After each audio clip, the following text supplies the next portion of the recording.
Bonjour. Je vous fais un dernier vidéo pour préparer la dissertation. J'ai eu plusieurs questions, puis je pense qu'il y en a plusieurs qui ont un petit peu savent pas trop où se lancer, donc je vais vraiment lancer une carrière de YouTubeuse. Ici, vous avez le module là, sur Moodle pour aller chercher les documents dont je vous parlais pour la préparation à la dissertation. Donc, vous avez les consignes pour la dissertation de mi-session, la grille de correction, un exemple et quelques conseils. Donc, on va regarder ensemble, premièrement, les consignes. Donc, ça ici, ce sont les consignes pour la dissertation. En fait, c'est la dissertation de fin de session que j'ai préparé et que j'ai envoyé à l'impression. Donc, ça va être comme ça ce que vous allez avoir. Donc, 800 mots en classe, 3 heures, aucun titre. Je vais vous demander d'écrire, si possible, au crayon stylo, mais si vous n'avez pas de stylo et que vous avez vraiment peur de tout rater, vous pouvez quand même écrire au plan si c'est propre et vraiment foncé. Donc ici, là, stylo bleu ou noir obligatoire, vous pouvez y aller au crayon plomb, mais c'est vraiment lettre, là, puis j'arrive pas à lire, ben, je pourrais pas le corriger. OK. Alors, vous n'avez pas à faire de plan ni de brouillon. Du moins, je vous suggère très, très fortement de vous préparer un plan, mais vous n'avez pas à me le remettre. Donc, moi, je regarde même pas ça. S'il y a quelque chose dans le plan puis que vous avez rien écrit dans votre dissertation, vous avez zéro. Puis l'inverse est vrai aussi. Là, si vous avez une super bonne dissertation puis que vous avez rien dans le plan, vous pouvez avoir 100%. Là, le plan ne vaut aucun point, ni le brouillon. Par contre, évidemment, vous devriez vous faire un plan juste pour être sûr de ne pas vous lancer dans plein de directions. Votre temps est compté, utilisez-le bien et plus vous êtes préparé, mieux vous allez utiliser votre temps. Donc, vous allez avoir à choisir une des 3 questions proposées. Je vous ai déjà donné les thèmes des questions en classe et je vous les envoie sur Omnivox dans quelques minutes. Les thèmes, il y en a un sur les évolutions technologiques ou l'évolution technologique. Donc, on a vu quelques auteurs qui étaient pour, contre la technologie. Donc, ça pourrait être bien d'aller en préparer. Ensuite, il va y avoir une autre question. Hein, ici, je vous ai mis des suggestions d'auteurs. Donc, ça vous donne une idée des auteurs que je vous suggère de prendre. Évidemment, c'est possible d'aller choisir d'autres auteurs, mais c'est pas parce que c'est possible que c'est conseillé, là. Il y a certains auteurs qui sont assez difficiles à étirer jusque-là. Une question sur le sens de l'existence et une question sur les désirs, donc notre responsabilité face à nos désirs ou nos pulsions, etc. Okay? Donc, vous allez avoir ces 3 questions-là avec les suggestions et vous vous lancez dans la rédaction. Vous aurez aussi un outil de révision où on vous donne exactement toutes les parties à remplir. Vous avez le plan, vous avez encore une fois toutes les parties, les feuilles et à la toute fin, vous avez la grille de correction avec les points. Si vous regardez la grille de correction, il y a 4 points ici pour la définition des concepts et relève des présupposés, des implications, des nuances importantes s'il y a lieu. En gros, je veux que vous me donniez ici les concepts de la question centraux et des enjeux. Vous vous souvenez, on a vu pendant la session un petit peu qu'est-ce que c'est des enjeux. C'est pas très très compliqué, c'est juste les présupposés, des implications, pourquoi votre question est importante, reformuler la question dans d'autres mots, essayer de me montrer qu'est-ce que ça veut dire puis pourquoi cette question-là, on devrait la poser en philosophie. Ensuite, une chose à regarder puis à laquelle vous devriez faire vraiment attention, c'est qu'on vous demande de présenter la position des 2 auteurs avec bref exposition de leur argument central et votre position. Ben, c'est vraiment important d'aller juste lire ce qu'on vous demande ici là. Si vous me donnez quelque chose où il manque un élément, vous perdez automatiquement au moins un point. Okay, donc, allez juste voir, puis assurez-vous que vous avez mis les 2 auteurs dans le sujet divisé avec, en gros, en quelques mots, leur argument, puis vous.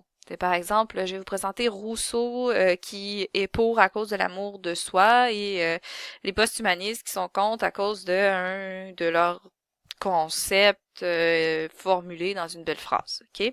Et vous allez voir aussi mon argument. Ça va être la même chose dans le sujet dans la synthèse, dans l'ouverture. Et ça, c'est bien important, parce qu'il y en a toujours à chaque session qui oublient d'en mettre, puis c'est des points perdus pour absolument rien. Ensuite, dans le contenu, donc dans le développement, pardon.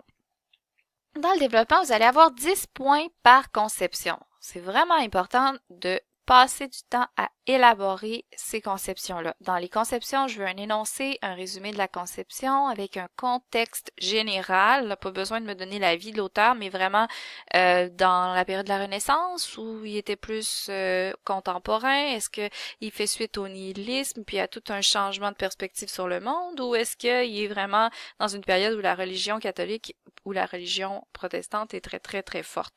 Donc, le contexte, c'est ça que ça veut dire. Les concepts de l'auteur, c'est de faire le tour de la pensée de l'auteur comme si vous parliez à quelqu'un qui connaît pas vraiment ça. Si vous allez voir dans l'exemple que vous avez aussi sur Moodle, on vous donne des exemples de ça. Donc ici, avec l'énoncé, le contexte historique, résumé de la conception, ici, je vais faire un petit texte qui va passer par tous ces concepts-là. Donc ça, c'est mon plan. Puis je vais l'écrire sous forme de texte. Que vous pouvez faire dès maintenant avec vos auteurs, c'est vous préparer les concepts, puis essayer de rédiger un plan. Comme ça, vous allez être prêt, peu importe le contenu de la question exactement, à donner là, cette partie-là. Ensuite, vous appliquez la pensée de l'auteur à la question précise. Donc ici, vous résumiez comme si vous parliez à quelqu'un qui ne connaît pas.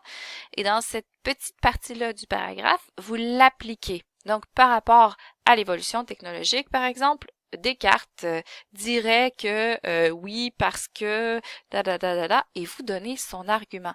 Ici, là, il y a plus qu'une phrase. Il ne faut pas que l'application soit seulement une conclusion de votre paragraphe. Il faut vraiment que vous développiez un argument de l'auteur en vous appuyant sur ces concepts. Okay? Donc, vous vous mettez dans les bottes de l'auteur comme vous avez fait dans le travail. Hein. Vous devriez avoir d'ailleurs votre rétroaction sur le travail assez rapidement. Si c'est pas fait, je vais finir ça demain. Mais vraiment, là, vous aviez à faire ça, donc ça devrait être quelque chose qui est pas trop lointain pour vous. Okay? Donc, même chose avec le deuxième auteur. Ici, pour 10 points. Donc, 10 points plus 10 points, c'est beaucoup de points par rapport à l'ensemble. La comparaison, 5 points. Donc, la comparaison, c'est une partie sur laquelle vous devriez vous arrêter un peu. Faites attention dans la comparaison à pas seulement faire des répétitions. Okay? Donc, vous devez aller chercher le fondement, les valeurs. Vous pouvez partir du concept de base. Oh, pourquoi ils s'entendent pas? C'est parce qu'ils s'entendent pas sur le concept de sens ou de vérité ou de liberté. Vous pourriez aussi, si vous êtes un petit peu largué, prendre un auteur pour parler de l'autre. Oh, Descartes serait pas d'accord avec les post-humanistes. Il leur dirait probablement que là, ils ont fait erreur, puis à l'inverse, les post-humanistes seraient pas d'accord avec Descartes parce que sur ce point-là précis, il aurait fait erreur pour telle raison. Okay? Donc, les comparer, vraiment, ça demande plus que juste réexposer ce que vous aviez déjà exposé dans les deux derniers paragraphes. Ensuite, pour la conception personnelle, faites-moi 3 petits paragraphes ici. Un qui vaut 4 points, un qui vaut 3,5, puis un qui vaut 3. Donc, cette partie-là devrait prendre environ autant de place pour les 3 petits paragraphes qu'un paragraphe ici. Okay? Donc, il y a vraiment plus d'éléments à mettre dans cette section-ci que dans cette section-là au complet. Par contre, il ne faut pas le passer trop rapidement. Donc, peu de mots, mais de grande qualité. Okay? Ici, on vous demande un exemple dans l'argument et un exemple dans l'objection. Pas obligé de les développer beaucoup, mais il faut qu'il y en ait au moins un. Il faut qu'il y ait un argument, pas juste une position. Et faites absolument attention à une chose, il ne faut pas, dans votre position personnelle, que vous repreniez exactement ce que l'auteur a dit. Vous pourriez vous inspirer d'un autre auteur, mais ne prenez pas seulement ce que l'auteur a dit. Je me semble que je vous avais ici donné quelques éléments là-dessus là, pour votre argument. Donc, dans le document Conseil pour la dissertation, évitez de dire « je pense comme Marx ». Marx. Allez vraiment développer un argument personnel. Okay? Vous pourriez être d'accord avec Marx, mais pour un argument complètement différent. C'est pas pertinent là, de dire que vous êtes en accord ou pas avec lui. C'est pas mauvais, mais ça ajoute pas de contenu. Vraiment, allez donner une position qui vous est propre et surtout pourquoi vous pensez ça dans vos propres mots avec votre propre argument. OK? Alors, allez voir aussi la suite ici, là, bien fonder votre justification, donner un exemple. Et si vous êtes rendu assez bon, vous devriez faire ça en assez peu de mots. Donc, c'est pas vraiment la quantité qui compte ici, c'est vraiment plus la manière dont vous... En fait, le fait d'aller directement droit au but, ça va vous sauver pas mal de temps. Donc, mais évidemment, il faut que vous prépariez pour ça. Si je reviens ici sur ma grille de correction, donc, une fois que vous avez fait ça avec la réfutation et tout, vous arrivez à la conclusion. Donc, la conclusion, ici, vous faites une synthèse. Donc, ça ressemble vraiment beaucoup au sujet divisé. Et vous terminez avec une ouverture. Vous pouvez faire une question dans l'ouverture, c'est pas grave. Faites juste quelque chose qui va susciter un autre débat, mais qui est pas complètement en dehors de votre sujet. Donc, une façon de le faire, c'est de garder un pas dans votre texte puis un pas à l'extérieur. Nous avons questionné le sens d'existence, mais on pourrait se questionner sur la responsabilité de quelque chose d'autre. OK? Donc, je variais un peu les termes en faisant une transition, mais en ouvrant sur un autre débat. Alors, pour les fautes, maintenant, vous pouvez perdre jusqu'à 10%, 20% pour les fautes, et c'est 0,2 points, pas de S, ça tombe bien. Enlever pas de S par faute, ici, parce que on est dans le 0. 0,2 points par faute, donc faites très attention avec ça aussi. J'espère j'aurai l'occasion de le corriger sur le document, mais je suis pas certaine. Donc, je voulais juste terminer en regardant avec vous certains auteurs. Il y a certaines fautes ou certaines petites erreurs que j'ai vues dans les travaux. Par exemple, par rapport à Descartes. OK?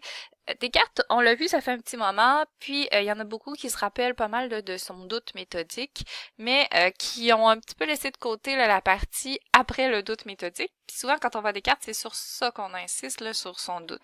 Mais il faut que vous vous rappeliez que pour Descartes, le doute, c'est seulement un moment. C'est un moment pour essayer de tester ses connaissances. Donc, on va douter de pas mal toutes les connaissances pour plus tard aller les reconstruire. Donc, une fois qu'on sait qu'il y a une certitude indubitable dans le jeu et que cette certitude-là, à partir d'elle-même, est capable d'aller rechercher Dieu, puis que Dieu est une garantie pour la vérité, ben on est capable d'aller chercher des certitudes indubitables, puis même des certitudes dans le monde. C'est pour ça que la science est aussi importante chez Descartes, puis que toute la connaissance, finalement, est possible. Parce que nous sommes capables, grâce à une méthode, grâce à notre raison, de chercher la vérité, puis de la trouver, puis de progresser dans la connaissance. Donc, cette partie-là est très importante chez Descartes. Ne restez pas accroché au fait que pendant un moment, il va douter. Il va douter pour plus tard aller vraiment atteindre des certitudes. Ensuite, rappelez-vous que chez Pascal, le divertissement, c'est vraiment pas quelque chose qui est absolument extraordinaire. OK? Donc, le divertissement, c'est la cause des malheurs de tous les hommes. Oui, c'est dans notre nature de faire ça tant qu'on n'a pas trouvé la solution, qui est Dieu. Un autre élément... Sartre. Pour Sartre, nous sommes libres, mais en situation. Les situations ne nous déterminent pas. Okay? Les situations sont seulement des outils qu'on doit interpréter en fonction de la manière dont on projette notre existence. Rousseau, rappelez-vous que Rousseau ne dit pas que l'homme doit retourner dans l'état de nature. Il va prendre l'état de nature comme un état utopique qui n'a jamais existé vraiment, hein, il dit lui-même, mais qui nous aide à guider notre vie. Donc, pour être heureux, peut-être qu'il faut pas essayer de valoriser à tout prix la société telle qu'on la connaît, mais plutôt essayer de retourner à une nature plus authentique de l'homme qui, elle, irait dans le sens contraire de l'amour-propre et irait plus du côté d'une espèce de démocratie avec la volonté générale puis tout ça. Donc on va essayer de favoriser la solidarité, la fraternité entre les hommes, puis on va essayer de vraiment de faire fleurir l'amour de soi, puis la pitié, puis l'empathie pour les autres. On est naturellement bon, c'est la société qui nous corrompt. Et c'est vraiment important ça pour Rousseau, mais il dit pas pour autant qu'on doit retourner dans la nature absolument. Il faut juste avoir une société qui va aller rechercher les points positifs qu'on avait dans la nature, puis pas penser que juste parce qu'on évolue technologiquement ou je sais pas quoi, ça va s'améliorer.